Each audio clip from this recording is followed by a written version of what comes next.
Olá pessoal, tudo bem com vocês? Se o meu vídeo estiver passando aí na sua telinha, não pula não, fica somente um minutinho aqui e me ajuda a viralizar aqui no Quai. Como vocês podem ver, eu não tenho minhas duas mãos, não tenho uma das pernas, porém estou na luta aí trabalhando.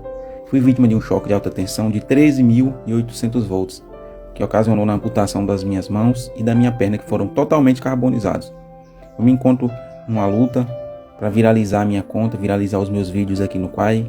E conto com o apoio de vocês. Se você puder deixar um comentário bacana, se você puder curtir, compartilhar o meu vídeo, eu te agradeço de coração. E se não for pedir muito também, se você puder me seguir, eu serei grato, pois eu estou tentando tirar a minha renda aqui de uma forma mais confortável, para mim não me esforçar tanto, como vocês podem ver aí no vídeo.